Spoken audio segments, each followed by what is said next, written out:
It's on here now. The goalkeeper's beaten, and South Africa have done Shaker Sport 2010. ሰላም ጤና ይስጥልን እንደምናላችሁ የተከበራችሁና የተወደዳችሁ የሸገር ስፖርት ዊዝ አበበ ግደይ የዩቲዩብ ቻናል ቤተሰቦቻችን በያላችሁበት እጅግ አስደሳች ጊዜን እያሳለፋችሁ እንደሆነ ተስፋ እናደርጋለን። መልካሙን ሁሉም ለናንተ እንመኛለን። ታዲያ ይህንን ሸገር ስፖርት ዊዝ አበበ ግደይ የሚለውን የዩቲዩብ ቻናላችንን ሰብስክራይብ አድርጉት፣ የደውል ምልክቱን ተጫኑትና አዳዲስ ፕሮግራሞችን ስንለቅ መልእክት ይድረሳችሁ። ላይክ በማድረግ እንዲሁም ደግሞ ሊንኩን ለሌሎች በማጋራት በተከታዮች ቁጥር እንድንበዛ የምንሰራቸው ፕሮግራሞችም ብዙ ሰዎች ጋር እንዲደርስ የምታደርጉትን ጥረት አጠናክራችሁ ቀጥሉ እንላለን። እስካሁን ላደረጋችሁልን ድጋፍ፣ እገዛ እና እኛን ለማንቃት ለሄዳችሁት ርቀት በሙሉ ምስጋናችን ትልቅ ነው። በጣም እጅግ በጣም አድርገን እናመሰግናለን። ሰላም ልበልሽ? ያወጣል ሰላም ነው አለንደና አመዘግኩት። ምንድነው ያዋጣው ያዋጣም ብዬ ግን ያዋጣል ካለች ባምናት ይሻላል ብዬ ነው። አዋጣም ሰላም መባው ያዋጣል አማን ነው አለን። እግዚአብሔር መልካም። ወደ ጉዳዮቻችን እንሂድ። ከዛ በየመሃሉ ደግሞ የአድማጮቻችንን ሀሳብ እናስተናግዳለን። የተለያዩ ጉዳዮችን እናነሳለን። በተለያዩ ጉዳዮች ዙሪያ እንነጋገራለን። አርሰናል መድፈኞቹ ወደ አሸናፊነት ተመልሰዋል። እንደ ተጠበቀው ይሆናል እንዳልነው ሆኗል። ጋብርኤል ሄሱስ ተመልሷል። ወደ 30 አካባቢ ደቂቃዎችን ሜዳ ላይ እንዲቆይ እድል አግኝቷል። ደስ ይል ነበር። እሱ ደስ ብሎታል። የቡድን ጓደኞቹ ደስ ብሏቸዋል። አሰልጣኝ አርቴታ ደስ ብሎታል። እንደገባ ከ11 ወራት ከሜዳ መራቅ በኋላ ያደረጋቸው ነገሮች የአርቴታን አድናቆት፣ የእግር ኳስ ተንታኞችን በጎ ቃላት እንዲሰማ ጋብርኤል ሄሱስን አግዘውታል። ደስ ብሎታል። እንደገና ኳስ መንካት፣ እንደገና ከጓደኞቼ ጋር በኳስ ንክኪ መናበብ፣ እንደገና ለአርሰናል አሸናፊነት ወደ ሜዳ ገብቶ የሚችሉትን በሙሉ ማድረግ፣ እነዚህ ሁሉ ደስ የሚል ስሜት የሚፈጥሩ እውነቶች ናቸው ይላል። ይህንን የሚናገረው ከጨዋታው በኋላ ጋብርኤል ሄሱስ ነው። ጋብርኤል ሄሱስ ሜዳ ላይ የቆየው ወደ ግማሽ ሰዓት አካባቢ ቢሆንም ወይም 30 ደቂቃ አካባቢ ቢሆንም 62 ደቂቃ ሜዳ ላይ ከነበረው ከቪክቶር ዮኮሬሽ ይበልጥ ኳስ ነክቷል። ይሄ 11 ወር ታሞ ተኝቶ፣ ይሄ ደግሞ በዘንድሮ የውድድር ዓመት ለአርሰናል ልዩነትን እንዲፈጥር ታስቦ መድፉን የተቀላቀለው ቪክቶር ዮኮሬሽ በዚህ መንገድ የሀገሪቱ ጋዜጦች እየገለጹት ይገኛሉ። ግን እንዲህ ያለው ገለጻ፣ እንዲህ ያለው ሐሳብ በእኔ እምነት ብዙ ታሳቢ ሊያደርጋቸው የሚገቡ ነገሮች አሉ የሚል እምነት አለኝ። አንደኛው ተከላካዮች ከደከሙ በኋላ የሚል፣ 2 የተጫዋቾቹ ስታይል የሚል ታሳቢ የምታደርጋቸው በጣም ብዙ ነገሮች አሉ። በኳስ መንካት ብቻ አንደኛውን ይበልጥ እንደሚረባ አንደኛውን ይበልጥ እንደማይረባ አድርጎ ለመግለጽ በጣም አስቸጋሪ ነው የሚሆነው። የሁለቱ ተጫዋቾች የአጨዋወት ባህሪ ለዚህ ምክንያት ሊሆን ይችላል። ሌሎችም ፋክተሮች ሊኖሩ ይችላሉ። ኦቨርኦል ግን ይሄ ቪክቶር ዮኮሬሽ የተባለው አዲሱ የአርሰናል ተጫዋች ከስፖርቲንግ ሊዝበን በ64 ሚሊዮን ፓውንድ የተገዛው ተጫዋች ግን መሆን ከሚጠበቅበት አንጻር አሁንም ብዙ ነገሮችን ማስተካከል አለበት የሚለው ግን ይሰራል። ከጋብርኤል ሄሱስ ጋር ግን አነጻጽረውታል። ያኛው አንግል ሁሉ ገጭቷል ምናምን ብዙ ነገሮችን ያነሳሉ። የአርሰናል ድል የሚጠበቅ ግን ደግሞ የሚያስደስት ነው። በብዙ ምክንያቶች ይህንን የሚጠበቅ ግን የሚያስደስተውን የአርሰናልን ድል ልንተነትነው እንችላለን። አንደኛ፣ በዘንድሮ የውድድር ዓመት በአውሮፓ ቻምፒዮንስ ሊግ እስካሁን ድረስ በተደረጉ ጨዋታዎች አርሰናል ያደረጋቸውን ጨዋታዎች በሙሉ በማሸነፍ አሁንም ብቸኛ ነው። እስካሁን ድረስ የተደረጉትን 6ቱንም ጨዋታዎች አሸንፏል። ማሸነፍ ብቻ ግን አይደለም፣ ምንም ጎል አልገባበትም። አርሰናል 1 ጎል ነው የገባበት ከባየር ሚኒክ ጋር 3-1 አይደል ያለቀው። መልካም። ለማንኛውም በእነዚህ የአርሰናልና የባየር ሚዩኒክ ልክ ነው። አርሰናል ከባየር ሚዩኒክ 3-1 በሆነ ውጤት የተጠናቀቀ ጨዋታ ነው። ዞሮ ዞሮ ግን መነሳት ካለባቸው ነገሮች መካከል ተከታታይ ሁሉንም ጨዋታዎች በማሸነፍ ግን አርሰናል ብቸኛው ክለብ ሆኖ ይቀጥላል። ትላንትናም ሌላ ክሊንሺት አስመዝግበዋል፣ ጎል አልተቆጠረበትም አርሰናል ላይ። ከዛ በተጨማሪ ደግሞ ከተለመዱት ቤስት ኢለቨኖች ወጣ ያለ ሌላ ቤስት ኢለቨን ይዞ ነው የቀረበው። ይህም ለድሉ የበለጠ ጥሩ ነገር ነው። ግን እነዚህ ሁሉ ጥሩ ነገሮች ኖረውም ተገልጸውም ብለውም የአርሰናልን ደጋፊዎች የደስታ ስሜት ከፍ ያደረገው ግን ጋብርኤል ሄሱስ መመለሱ ነው። ከ11 ወራት በጉዳት መራቅ በኋላ ነው ጋብርኤል ሄሱስ ወደ ሜዳ የተመለሰው። ወደ ሜዳ ተመልሶ ያሳያቸው እንቅስቃሴዎችም ተስፋ ሰጪ ሆነዋል። ለዛም ይመስለኛል አርቴታ በዘንድሮ የውድድር ዓመት በቀሪዎቹ ሂደቶች የበለጠ ያግዘናል ብሎ የሚናገረው። ስለዚህ 6ኛ የቻምፒዮንስ ሊግ ድል፣ ሌላ ክሊንሺት፣ አስተማማኝ ድል፣ እንደዚሁም ደግሞ አንፋሚሊየር የሆነ ላይንአፕ ያልተለመደ የምትዩ ላይንአፕን ይዞ ወደ ሜዳ ገብቶ የኖኒ ማድዌኬ እጅግ በጣም የሚያምር ጎል፣ የመጀመሪያው ጎል በጣም ያምራል፣ ግን 2 ነው ያገባው። እንደዚህ ያሉትን ነገሮች ጋብርኤል ማርቲኔሊ ሌላው የአርሰናል ጎል አስቆጣሪ ተጫዋች ነው። እነዚህ ሁሉ ነገሮች በጣም በበጎ የሚነሱ ናቸውና አይ ዶንት ኖ ለእኔ እንኳንም ወደ ድል አድራጊነት ተመለሰ እንዳልል እንደሚያሸንፍ it was obvious ግን ስፒሪቱን ግን ወድጀዋለሁ። ቀለል ብሎት ያደረገው ጨዋታ ነው አርሰናል ትላንትና። ይሞክራሉ ግን ለአርሰናል ያን ያክል ከባድ አልነበረም ጨዋታው። በቀላሉ ተቆጣጥሮት የተጫወቱት ጨዋታ ነው። በዛ ላይ ደግሞ እንዳልከው ነው ብዙ አዳዲስ ነገሮችን ያየንበት ነው። በተለይ ከተጫዋቾች አሰላለፍ ጋር በተያያዘ ብዙ አዳዲስ ነገሮች ያየንበት ጨዋታ ነው። ለምሳሌ ማዱኬ፣ ጋብርኤል ማርቲኔሊ፣ ዮኮሬሽ ከፊት ሲሆኑ ብዙ ጊዜ የምንመለከተው አይደለም። ከሁሉም በላይ ግን የተከላካይ መስመር ተጫዋቾችን በተመለከተ ማይክል አርቴታ በቃ እጁ ላይ ያለውን አማራጭ የተጠቀመበት ነው። ምክንያቱም ሳሊባም ዝግጁ አይደለም ተብሏል። ቲምበርም እንደዚሁ ማረፍ ነበረበት። ካላፊዮሪም ባለፈው እንደተናገር ነው በእርግጥ ተቀይሮ ገብቷል፣ ግን የድካም ስሜት ስለነበረ ጨዋታውን የጀመረበት መንገድ የለም። ስለዚህ ሊዩስ ስኬሊ፣ ከዛ በተጨማሪ ኖርጋርድ፣ ሂንካፔ እንደዚሁም ደግሞ ቤን ዋይት ነበሩ የተከላካይ መስመር 4 ተጫዋቾች። በተለይ ከጨዋታውም በኋላ በጣም ብዙ አድናቆት የነበረው ለኖርጋርድ ነው።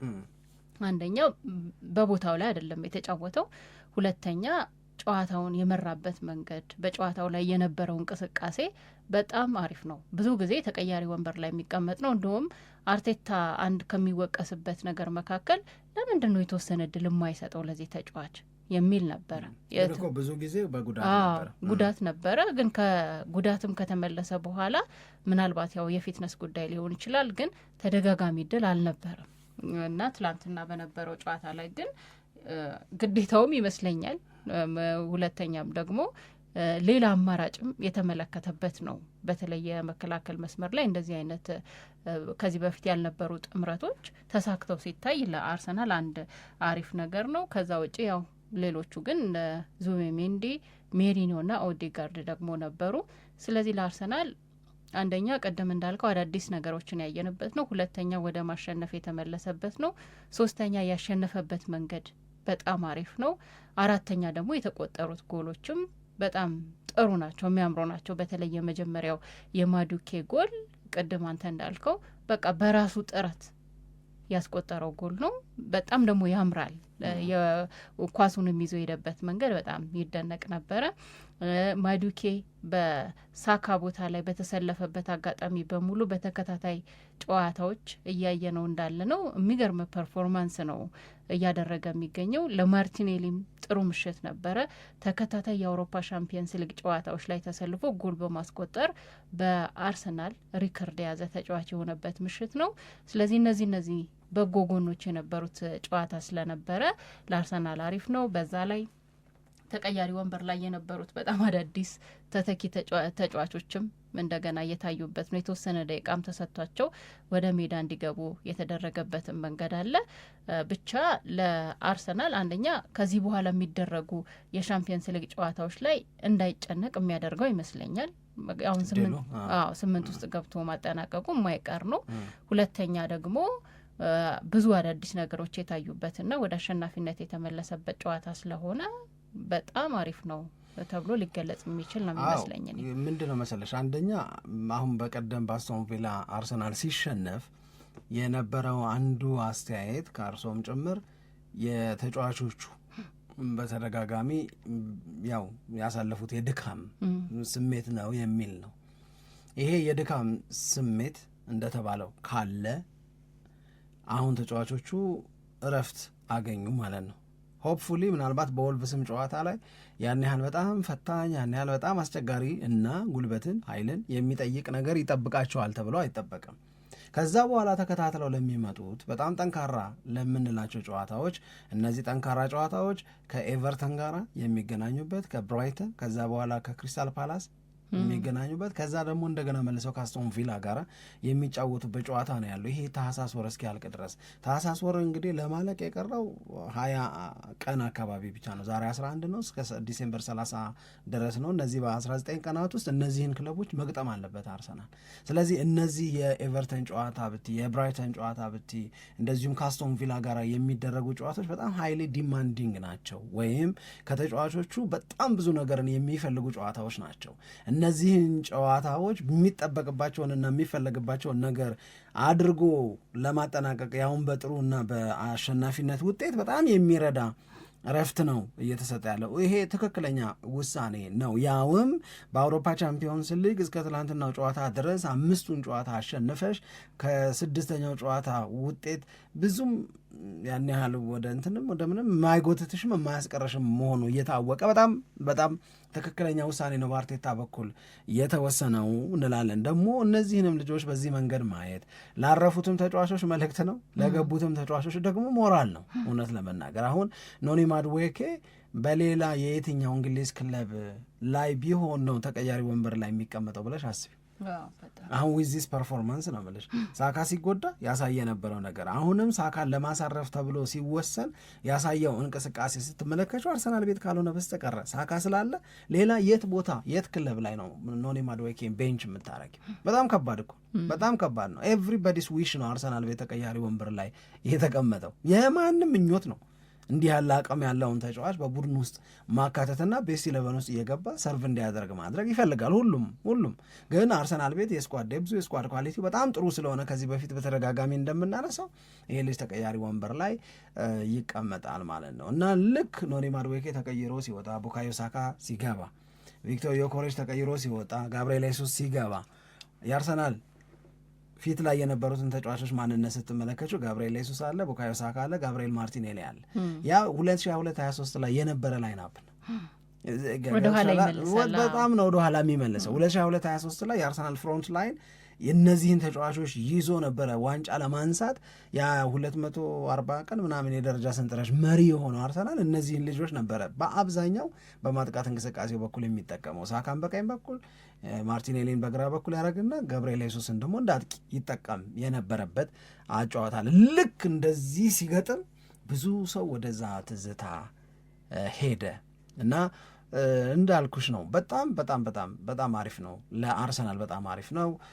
ከዛ ጎን ለጎን አሁንም የጋብርኤል ሱስ መመለስ ቢግ ፕላስ ለአርሰናል። እንደውም ዛሬ ሄድላይኑ መሆን ያለበት አርሰናል እኮ አሸነፈ ከአስቶን ቪላው ጨዋታ በኋላ እንደገና ወደ ድል ተመለሰ ምናምን አይደለም። ይሄማ በእርግጥ የምናውቀው ነገር እኮ ነው። ምንም የምትጠራጠሪው ነገር እኮ አልነበረም። ትናንትም በዚሁ አይነት እርግጠኝነት ነበር ስንናገር የነበረው። ትልቁ ዜና ግን የሚሆነው ይሄ ልጅ 30 ሚኒትስ አገኘ ሜዳ ላይ እና 11 ወር የታመመ አይመስልም። ኢነርጂው፣ ፍላጎቱ እናም ሲናገር ጎል ማግባት ፈልጌ ነበር አለ። ጎል ማግባት በጣም ፈልጌ ነበር፣ የምችለውን በሙሉ አድርጌያለሁ፣ አልሆነም አለ። ግን ትልቁ ነገር ለአርሰናል ደጋፊዎች በድጋሚ መመለሴ አርሰናልን እንደገና የማገልገል እድል ማግኘቴ ያውም ደግሞ ቡድኑ የእንግሊዝ ፕሪሚየር ሊግንም የቻምፒዮንስ ሊግንም ጥሩ ውጤት የሚያመጣ ቡድን ለመሆን እየለፋ ባለበት ሰዓት ላይ በቀደም ከአስቶን ቪላ ሽንፈት በኋላ በሚባልበት ሰዓት ላይ ነው የጋብርኤል ሄሱስ ፓወር የመጣው ማለት ነው። ስለዚህ አርቴታ ምን ይላል? ይሄ ልጅ ዛሬ ባሳየው ኢነርጂ፣ ዛሬ ባሳየው ፍላጎት፣ ዛሬ ያያችሁትን ብቻ ሳይሆን ልምምድ ቦታ ላይ ያለውን ጉጉት እና ያንን የልምምድ ቦታ ጥረቱን ይዞ የሚመለስ ከሆነ ኖ ዋን ካን ስቶፕ ሂም ምናምን አለ። ይሄ ደግሞ በጣም አሪፍ ነገር ነው እውነት ለመናገር ምክንያቱም በእኔ እምነት ቪክቶር ዮኮሬሽ ገና መሆን አርሰናልን እንዳይጎዳው እሰጋል። እኔ ቪክቶር ዮኮሬሽ ብዙዎቻችሁ እንደምትሉት ስውሩን አገልግሎት እስካሁን ድረስ ለማድነቅ ከተቸገሩት ሰዎች መካከል ነኝ እኔ። አርሰናል አሁን ስውር አገልግሎት አይደለም የሚፈልገው፣ ፊት ለፊት በግልጽ ወጥቶ ጎል የሚያስቆጥር ፊት መስመሩ ላይ ልዩነት የሚያመጣ በቃ ፒውር የሆነ ቤስት ጎል ስኮረር ነው አርሰናል የሚፈልገው እና ያንን ከጋብርኤል ማጋሌሽ ከጋብርኤል ሄሱስ ልናገኝ የምንችልበት እድል ሰፊ መስሎ ነው የሚታየኝ እኔ። ወይም ደግሞ ከካይ ሃቨርትዝም ከተመለሰ ነው እንጂ አይ ዶንት ቲንክ የቪክቶር ኮሬሽ በተለይ ጎል ማስቆጠር ላይ ተሻሽሎ የመምጣት ሁኔታው በጣም ዘገየ። የመጀመሪያዎቹ ጊዜያት ላይ ተስፋ ነበር። አዲስ ሊግ ላይ ነው የመጣው፣ ገና ነው፣ መላመድ ይፈልጋል። እንደዚህ ብዙ ጊዜ ከተጫዋቾቹ ጋር አልቆየም፣ እንደገና ኳስ እየደረሰው አይደለም። ብዙ አስተያየቶች ነበር የሚሰጡት። ግን እነዚህ ሁሉ ነገሮች ያው ጊዜ ገደብ አላቸው እና በጣም በረዘመ ቁጥር ከቪክቶር ዮኬሬሽ የሚፈለገው አገልግሎት ማግኘት ካልተቻለ ጥያቄ ውስጥ መውደቁ አይቀርም። አርሰናልም ራሱ ቪክቶር ዮኬሬሽም እንደገና አርቴታም ሌሎች አማራጮችን ለመጠቀም ይገደዳል። ቪክቶር ዮኬሬሽ ላይ ስቲክ አድርጎ የሚቆየው ከቪክቶር ዮኬሬሽ የሚፈልገውን ነገር እስካገኘ ድረስ ነው አይደል? አርቴታም ቢሆን ካልሆነ አማራጭ እስከሌለው ድረስ ነው። አሁን ግን ምክንያቱም አሁን አሪፍ ሳይሆንም አማራጭ ስለሌለ ዮኬሬሽ ይገባል። ያው ተደጋጋሚ ጨዋታዎች ላይ በዛ ሂደት ታይቷል እና የአማራጭ አለመኖር ደግሞ አንድ አድቫንቴጅ ብዬ የማስበው እኔ ለቪክቶር ዮኬሬሽ በቂ ጊዜ እንዲሰጠው ሁኔታዎችን አመቻቸ። በቃ አማራጭ ስለሌለ በየጨዋታዎቹ ላይ ይሰለፍ ነበር። ገና አሁን የአይነት የጎል ማስቆጠር ሁኔታ ገና ከአንድ አጥቂ የሚጠበቀው በጣም ሻርፕ የመሆን ነገር አልመጣም። ገና ይቀራል ደግሞ ብዙም እየቀረበ ነው የምትለውን ማስተያየት የሆነ ወቅት ላይ አሳይቶት የነበረውን ነገር እንደገና ማምጣት አልቻለም። አሁን ትላንትና የጋብርኤል ሄሱስ የሜዳ ላይ እንቅስቃሴ በጣም አሪፍ ነው፣ ፍላጎቱ ጥሩ ነው። ከዚህም በፊት ጋብርኤል ሄሱስ የትጋት ችግር የለበትም፣ ሁላችንም እንደምናውቀው የመሳት ችግር ነው ያለበት እንጂ ብዙ ጎል ይስታል። ግን አሁን ራሱን የበለጠ ያዘጋጀበት እንደገና ወደ ጨዋታ መመለስ የሚችልበትም ሁኔታዎች ተመቻችተው 2 ጨዋታዎችን እንዳየነው በተቀያሪ ወንበር ላይ ብቻ ሆኖ እንዲጨርስ የተደረገበት። እኔ ቪክቶር ዮኬሬሽ እንደ ጋብርኤል ሄሱስ በሳት እንደሱ ጥሩ እውነት እሱን ነው እኮ ቅድም ሆኖ ተስፋ ያልኩት እሱን ነው። እንደዛ በሳተ ብቻ እስኪ እንደዛ አይነት ነገር እንደዚህ አይነት ምንነት ነው የማልወዳው እንጂ የመሞከር የሆነ ነገር የማድረግ ነገር ምንም ችግር የለውም። ኤርሊንግ ሃላንድም እኮ ይናገራል ብዙ ከመሞከር ነው ብዙ ጎል የሚገባው ብሎ አስተያየት ሲሰጥ እንደዚህ ሰምቻ ቃለሁ። ለማንኛውም ግን እንዳልከው የጋብርኤል ሄሱስ መመለስ ለአርሰናል በጣም አሪፍ ነገር ነው። እንደገና አሁን በወልቭሱም ጨዋታ ላይ እንደውም ብዙ ሰዎች ከጨዋታው በኋላ እየተናገሩ የሚገኘው የቀዳሚ ተሰላፊነትንም ቦታ ሊያገኝ የሚችልበት እድል አለ። አይመስለኝም። ከአርቴታ አስተያየት ስሰማ አይመስለኝም። አሁንም እንደዚሁ ፊው ሚኒትስ እየሰጠ ነው የምንሄደው። ምክንያቱም ልጁ የጥረት ችግር ምናምን የለበትም። ብዙዎቹ ጥሩ ጎኖቹ የሚነሱ ናቸው። ግን ጋብርኤል ሄሱስ ኮንሲስተንትሊ ሳይጎዳ እንደሚቀጥል እርግጠኛ ማንም አይደለም። አንዱ አሁን የሚነሳው እንደ ስጋት ጋብርኤል ሄሱስ ተመለሰ የስ ዊ አር ሴሌብሬቲንግ የስ ምናምን ይሉና ግን ቀጥሎ ዊል ሂ ቢ ኮንሲስተንትሊ አቬለብል እሱ ነው አሁን ጥያቄ። በቃ ኮንሲስተንትሊ ለአሰልጣኙ ለምርጫ ዝግጁ ይሆናል ወይ ሳይጎዳ አገረሸበት ሳይባል ወይ አገርሽቶበት እኮ 10 ወር አካባቢ ከሜዳ ይርቃል ምናምን የማያስብል ዜና ስለ አለመስማታችንም ስለ መስማታችን ማንም እርግጠኛ አይደለም። የጋብርኤል ሄሱስ ትልቁ ዲስአድቫንቴጅ እሱ ነው። እመኚኝ አሁን አርቴታ እንዲህ ያለ የረጅም ጊዜ ከሜዳ የሚያረቅ ጉዳት ቢያጋጠመው ሴለብል ላይ ነው የሚወጣው ይሄ ልጅ ማንም እሱን ሲያስታምም አይኖርም ነው አይሉም። በአደባባይ ግን በቃ ይወስናሉ፣ በእርግጠኝነት ይወስናሉ። ስለዚህ የጋብርኤል ሄሱስ መኖር ለእኔ ሁለት ነው ጥቅሙ። አንድ የአርሰናልን የማጥቃት እንቅስቃሴ አሁን የቪክቶር ዮኬሬሽ ጥሩ አለመሆን እንግዲህ ስም ማንም የፈለገውን ይስጠው፣ የራሱ ድክመት ነው ወይ የአሰልጣኙ ድክመት ነው ወይ የአርሰናል አጨዋወትና የእሱ ስታይል አለመናበብ ነው ወይ የፈለገውን ስም ይሰጠው፣ ግን የሚጠበቀውን እየሆነ ግን አይደለም። እሱ ነው ቦተም ላይ ነው ለእኔ። ጋብርኤል ሄሱስ ትናንትና ከገባ በኋላ ለምሳሌ ማርቲኔሊ ምን አለ?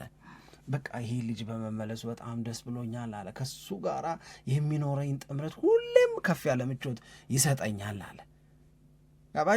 ቢግ ፕላስ እኮ በራሱ አብረውት የሚጫወቱ ተጫዋቾች ቅድም እንዳልኩሽ ቡካዮ ሳካ በቀኝ ይሄ በመሃል ይሄኛው በግራ ሆነው ያንን የ2022/23 ትዝታን አመጡት ሲባል ልጆቹም አነቃኝ አለ። በጣም ደስ አለኝ አለ እና እንደውም ምን እስከ ማለት ደረጃ ደረሰ። ልንስማማም ላንስማማም እንችላለን። ጋብርኤል ሄሱስ ለእኔ አለ ደግሞ እንደገና ለእኔ አለ። ይህንን የሚናገረው ማርቲኔሊ ነው፣ የሀገሩ ልጅ። የዓለማችን ምርጡ አጥቂ ጋብርኤል ሄሱስ ነው። የሚያስፈራ አጥቂ ነው፣ የሚገርም አጥቂ ነው። ብቻ ከኢንጁሪ ፍሪ ይሁን እንጂ አርሰናልን በደንብ አድርጎ ይለውጠዋል። ወሳኝ ወቅት ላይ ነው ይሄ ልጅ የተመለሰው ብለዋል። ከዛ በተጨማሪ ግን የጋብርኤል ሄሱስ መመለስ በሜክሺፍት ስትራይከርነትም ቢሆን ሜሪኖን ለመጠቀም እድል መኖሩ፣ ቪክቶር ዮኬሬሽ አቬለብል ነው። እንደገና ደግሞ ካይ ሃቨርትስ ሂዝ ኦን ዘ ዌይ አይደለም ወደ ሜዳ ለመመለስ። ይሄ በቃ አሁን የአርሰናል የፊት መስመር ጉዳይ አሁን ምንም የለውም። ለቦታ እዛ ቦታ ላይ ምንም አማራጭ ስለሌለው ቪክቶር ዮኬሬሽን ሁሌ ከማስገባት ይልቅ ለጋብርኤል ሄሱስ፣ ለካይ ሃቨርትስ፣ ለሜሪኖ እድል መስጠት የሚችልበት ኦፕሽን እጁ ላይ ሲመጣ ኢትስ ቢግ ፕላስ አሁንም ለአርቴታና ለአርሰናል ብዬ ነው ማምነው እና አርሰናል ያምር ነበረ። አርሰናል የሚያስፈልገውን ቆንጆ ውጤት ይዞ መጥቷል። ብዙ መልእክቶችን የሚያስተላልፍ ነው። ግን እዛም ቤት እሳት አለ። የእውነቴን ነው። ማንቸስተር ሲቲ ደግሞ የሰውየው ወሬ ትላንት ማን ነው እባክሽ ወሬውን እንዳይሰሙ ቢደረጉ የአርሰናል ተጫዋቾች ያለ አስተያየት ነበረ ስናነብ እንደዛ ብለናልና ትላንት ከጨዋታው በኋላ ያለውን ሰምተሻል? ዋይ ዋንጫ ለመብላት ገና ነን አለ የቻምፒዮንስ ሊግን ጋርዲዮላ። የካቲት ላይ ግን ይብስብናል። የአርሰናል ሆነሽ ስሚው እኔ ያለው ያልኩት እኮ አለኮስ አሁን ገና የሚቀሩን ነገሮች እንዳሉ ይሰማኛል። ግን የካቲት ላይ ይብስብናል። ዛት 100% እርግጠኛ ሆኜ ነው የምነግራቸዋል። ስፔሻሊ ኢንጁሪ ፍሪ ከሆነን የካቲት ላይ በጣም ይብስብናል። በጣም በእርግጠኝነት ይህንን መናገር እችላለሁ አለ። ሳንቲያጎ ቤርናባው ላይ 2-1 በሆነ ውጤት ሪያል ማድሪድን ካሸነፉ በኋላ ነው ይሄንን የተናገረው። እሱን እንመለስበታለን። የሲቲን ጨዋታ ከሌሎች መረጃዎች ጋር አያይዘን እንመለስበታለን። አርሰናል ላይ የሆነ ነገር ጨምሬ እስኪ። አርሰናል ላይ አንድ አስተያየት ብትሰጥበት ደስ የሚለኝ ትላንትና ያው ብዙ አዳዲስ አስተላለፎች ነበረው። ከዚህ በፊት የቋሚ ተሰላፊነት እድል የማያገኙ ተጫዋቾች አግኝተዋል እና ኬፓ አሪዛባላጋ ለምን መሰለፍ ነበረበት የሚል ብዙ አስተያየት ነበር ከአሰላለፉ ሲወጣ በተለይ እና አርቴታ ለምንድን ነው ለኬፓ አሪዛባላጋ ድል የማይሰጠው? ከዚህ የተሻለ ጊዜ አለ ወይ?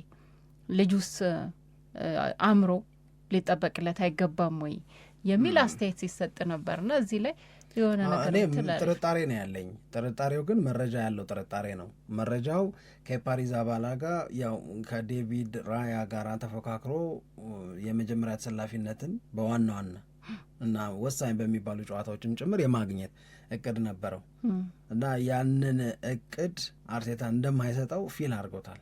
ዴቪድ ራያ በአርቴታ በኩል ያለው ቦታ አርሰናል ቤት ያለውን ዋናነት ምናምን ተረድቶታል እና ኦፊሻሊ እኮ ክሌም አድርጓል። አይ እኔ ልሂድ ብሏል። አሁን መሄድ የእርግጠኛ ስሜት ከሆነ የሚሄደው ከ20 ቀን በኋላ ሊሆን ይችላል። ጥር ላይ ነው ሊሄድ የሚችለው። ምናልባት አርሰናል ስኳዱን ለማስፋት በእያንዳንዱ የመጫወቻ ቦታ ከግብ ጠባቂ አንስቶ የተለያዩ ተጫዋቾችን አስፈርመዋል። ወደ 8 የሚደርሱ ትልልቅ ዝውውሮችን አርሰናል ፈጽሟል ክረምት ላይ። ከእነዚህ ዝውውሮች አንደኛው ኬፓ አሪዛባላጋን የገዛበት ወይም ያስፈረመበት ነው እና ኬፓ በአርሰናል ቤት በተወሰኑ የሊግ ካፕ ጨዋታዎች ላይ ብቻ እየተጫወተ መቆየት አይፈልግም። የሚፈልገው ሞር ታይም እንዲሰጠው ነው። ስለዚህ ይሄንን ኦፊሻሊ ለና አርቴታ ለና አንድሪያ ቤርታም ጭምር ተናግሮ አክሰፕት ተደርጓል የሚል እኮ ነገር ሲነገር ነበር።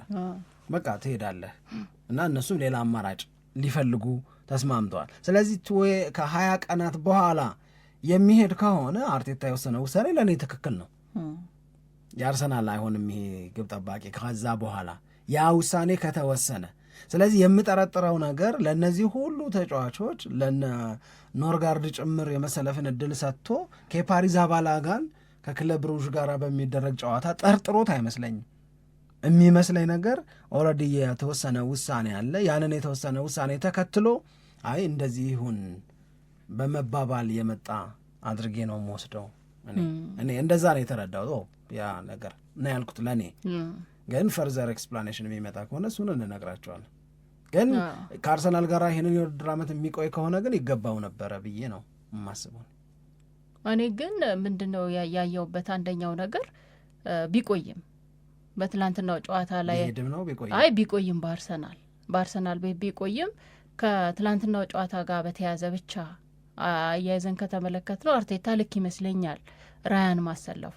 ምክንያቱም የተከላካይ መስመሩ እንደተጠበቀው አይነት ወይም በጣም ጠንካራ የሚባለው የአርሰናል ተከላካይ መስመር ተጫዋቾች አይደሉ። እነ ኖርጋርድ ተከላካይ ሆኖ የተሰለፉበት ጨዋታ ነው እና አዳዲስ ነገሮች እየተሞከሩ ተጋላጭነቱ የበለጠ ሰፊ ስለሚሆን በመከላከል መስመር ላይ ያለው ነገር እና ያንን ደግሞ ሪስኩን የምትቀንሰው ያው በጨዋታ ላይ ሻርፕ እየሆነ የመጣውን ወይንም በጣም አንደኛ ግብ ጠባቂ የሚባለውን ዴቪድ ራያን ማሰለፍ ነው ብዬን የተረዳሁት በአርቴታ አንጻር ማለት ነው። ምክንያቱም ኬፓ ጎበዝ ግብ ጠባቂ ነው ሁላችንም እንደምናውቀው፣ ግን ያው የጌም ታይም የለውም፣ እየተጫወተ አይደለም። ከጨዋታ ርቆ ስለቆየ ምን አይነት ነገር እዛ ጨዋታ ላይ ሊያመጣ እንደሚችል ምን ነገር ሊያሳየን እንደሚችል አናቅ፣ ሪስክ አለው እና ያንን ምናልባት ለመቀነስ ፈልጎ አርቴታ ይህንን አሰላለፍ ተጠቅሟል ብዬ ነው የተረዳሁትና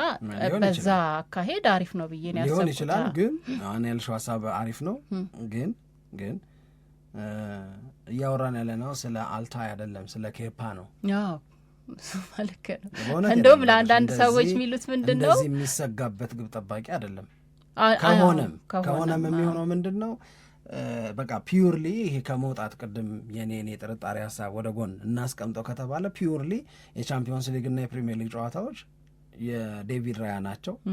የኤፍኤ ካፕ እና ካራባኦ ካፕ ጨዋታዎች የኬፓ አሪዛባላጋ ናቸው ፒውርሊ። ስለዚህ ይሄ የኬፓ አሪዛባላጋ ቴሪቶሪ አይደል። ማስደንገጥ ይገባ ነበር የሚል አስተያየት አለ። ማስደንገጥ ማለት ዴቪድ ራያን አንዳንድ ጨዋታዎች ላይ የማይሆን ነገር እያደረገ ነው ምናምን ተብሎ አስተያየት ይሰጥ የለ። አንዳንድ ጊዜ እኮ የመዘናጋት ነገር ይታየበታል። እንደ ሰውየው ባህሪ ነው። አሳምርዬ ድንጋጤ የሚያጠፋው ሰው እኮ አለ፣ ደንግጦ ደግሞ ነቃ የሚል አለ። ዴቪድ ራያ ምን አይነት እንደሆነ አናውቅም። በዛው መላቅጡ የሚጠፋ ሰው ቢሆንስ? እውነቴን እኮ ነሽ። እኔ አሁን በዚህኛው ሀሳብ አላምንም። ይኸኛው ዝም ብሎ ለእንትን ያሉት ይመስለኛል።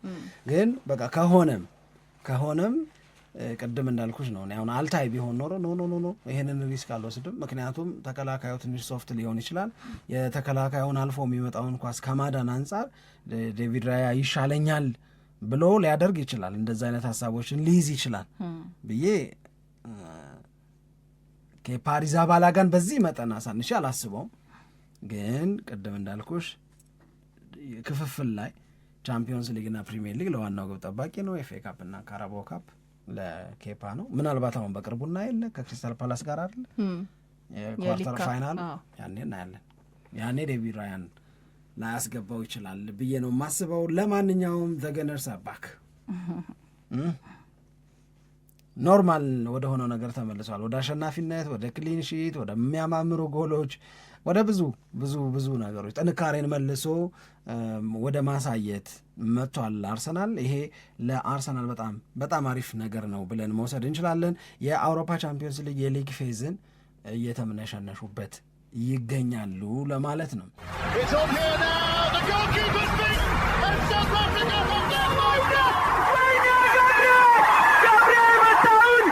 Shaker Sport 2010